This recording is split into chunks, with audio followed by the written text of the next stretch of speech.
everyone, Colin Cadet here for Woodwork Web. Today we're going to do yet another project using the router and router table. Today we're going to do something called pattern making. And pattern making in woodworking is simply creating a pattern of something and then using a tool to replicate it. In this case we're going to be using the router table. And today we're actually going to do two projects. We're going to do a fun project to start with to show you what it's like. Then we're going to show you another more purposeful project that you can use and apply in your workshop on a regular basis. Now the tool that we use, or the bit that we use in the router for pattern making, is a simple flush trim bit. This is a flush trim bit, and you've seen this before. These are the cutter edges down here, and there's a bearing at the top, and the shank down here fits in the router and spins around, and this bearing on top is used to ride against the pattern. Now if we look at an edge view of this, this is what this will look like when it's mounted in the router. Now here we have an edge shot. This top board on here is actually our pattern, and we're going to be replicating that pattern on this bottom board. And the way that's going to work is once we have the router bit mounted in the router, this bearing is going to ride flush against this top pattern, and wherever this top pattern has different angles and curves, it will replicate that on the lower board. Now I mentioned that we're going to do a couple of projects today, and we are. The first thing we're going to do is we're going to make a simple cutting board, a kitchen cutting board, and this is the pattern that we're going to make. It's a very simple pattern, and you can see that I've actually colored this one edge so that you could actually see the edge of this pattern, because when wood is on wood, of course you can't see the edge as well. And here's our raw board that we're going to replicate this pattern on top of. But the first thing we're going to do is, in this case, because the board is quite a bit bigger, we're actually going to take this board and we're going to trace around it, and I'm going to use a felt pen so that you can see it. Then I'm going to rough cut it on the bandsaw, and then we'll bring it to the router table and do our final pattern cut. So all I'm going to do right now is trace around this pattern with a felt pen so that we get a rough outline of this pattern.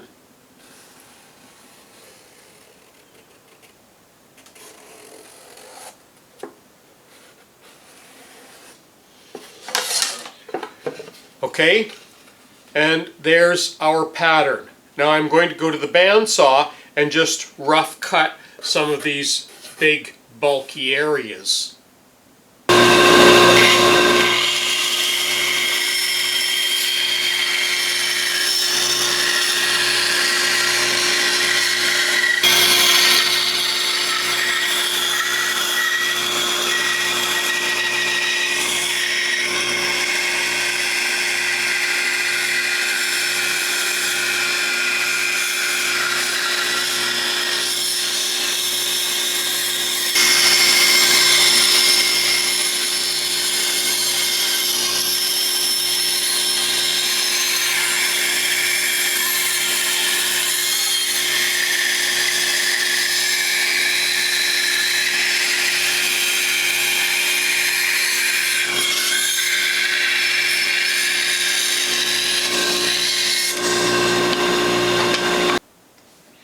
Okay, we've just cut the pattern off. Now we're going to go back to the router table and we will mount the pattern on top and we'll start cutting.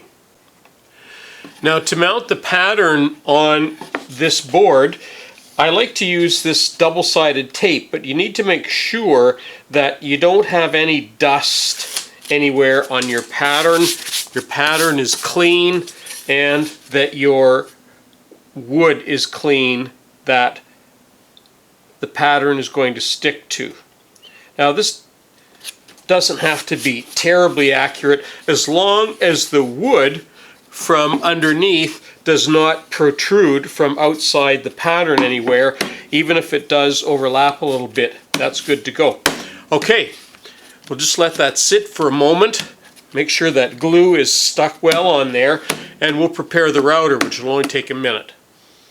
Pattern making on the router means you need to take the fence off.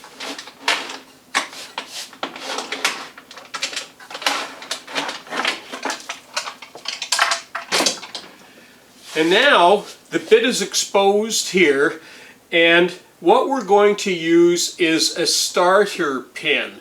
And if you bought a router table, you probably got a little pin, and in the instructions it said it's a starter pin. We're going to show you today what the starter pin is used for. Now the first thing that I need to do for the router is to set the height of my flush trim bit. And I have an adjusting wrench here that I can do that right from on top of the table. And that router bearing that's on top of that bit, that bearing needs to be able to ride on that pattern. So you need to make sure that the height of this bearing is sufficient to ride on the bearing. If it's too high or too low, you're not going to get the right cut. So adjust that router bit so that the bearing is going to ride on that pattern.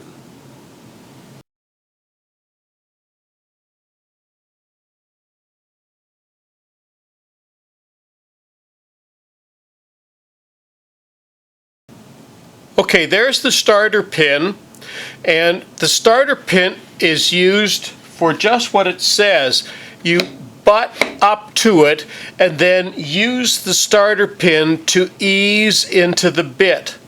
And just like we always do when we're working with the router, we're going to do the end grain first. So let's start the router up and make this cut.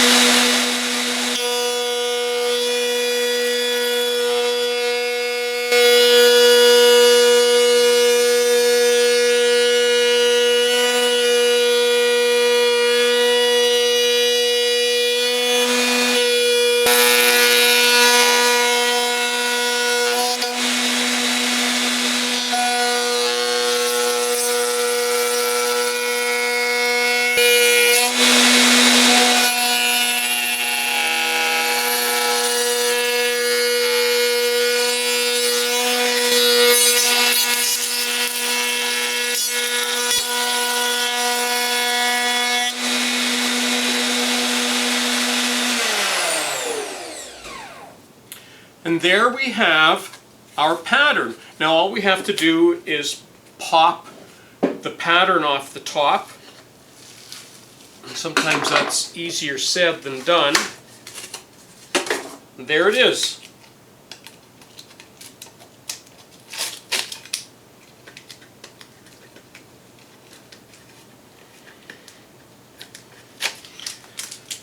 And there's our cutting board. Now the edges are a little bit rough or a little bit sharp on that, so now you're probably going to want to use a round over bit, or maybe you'll just sand it. But there's an instant cutting board. Now we're going to do another project, but now we're going to do something that's going to be very useful for you in your workshop. Now most of you have table saws, and most table saws these days come with some sort of an insert. And the table saw blade comes through these inserts, and you raise and lower it through here. And they make these inserts pretty big because they don't know what blades you're going to be putting in them. And if you're using dado sets at all, then you have to go out and buy yet another insert for your dado sets. But ideally, we like to have something called zero clearance inserts in our table saws, and that helps reduce the tear out in the wood, so you get a better cut. But you can't do it with these, you actually have to make your own. And so today, what I've done, I've already gone ahead and taken one of my inserts, this is my dado insert, and I've actually used the double-sided tape and I've actually glued it to a piece of hardboard that I can use in my table saw. And now I'm going to use the insert as the pattern. So now I can make instant inserts for my table saw simply by using one of the inserts that came with it. Then I can make a zero clearance by simply using this raw insert in my table saw. So let's go ahead now and reset the bearing so that it will be the right height for this new pattern.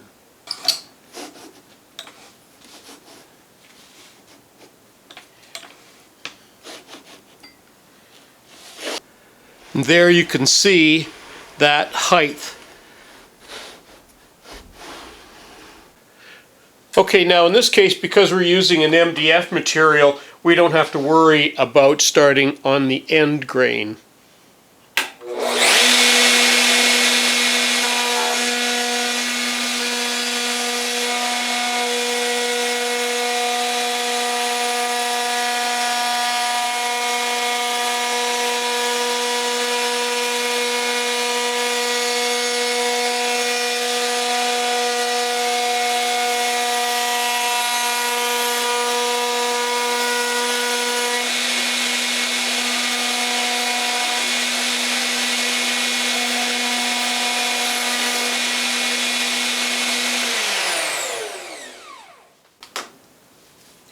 Now in this project, I went a little bit on the high side because I didn't want the blade to be running into my metal insert here. So there is a little bit of a lip. There we are, we've just removed the plate. There is a little bit of a lip on here that you can actually even break off with your fingers, but I'm just going to run a sanding block around it just to take that little bit of an edge off there. And then we're going to stick this right in the table saw.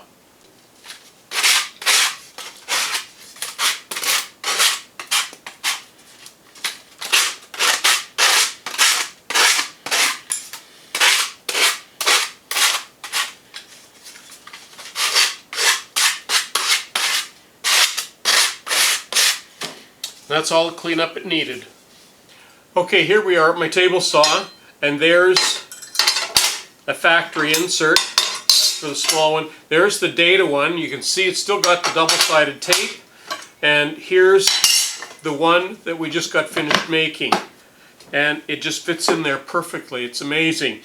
There is one thing I do have to do with my inserts, and that is to drill a hole because there's a little screw that goes in here. So I'm going to do that next before I can use this, and I now have another zero clearance insert that I've made for my table saw. It's that easy to do. Now there is one last thing that I want to talk about when it comes to pattern making with the router. I don't expect everybody's going to want to go out and start making cutting boards, kitchen cutting boards. Although having said that, I know a few people that are making some very, very good money doing that. But where this does get, where pattern making does get to be a very good value is, for example, a table like this that was featured in one of the magazines not long ago. It's a craftsman style table, and it's got some nice edges on it.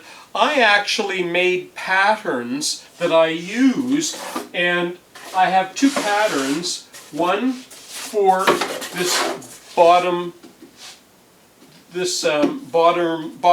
drawer here, this bottom shelf, and you can see that it's got the holes in it, and it's exactly the right size. And I also have another pattern for the sides because the edges, the sides, have a slope to them. And of course they've got a little bit of a half circle in there as well. So this table is a perfect example of where you can use pattern making to replicate. And I've made a few of these tables. People love these little tables. Now they're easy to make because I have a pattern for them. The top is square, so it's pretty easy to cut. This particular one I've left with a live edge on it. But these are great little tables, and pattern making is perfect for this. So expand your horizons, try your router table with pattern making, and see what you can do with yours. I'm Colin Canet for Woodwork Web. If you've got any questions, please send us an email, and be sure to check out our website for details on pattern making.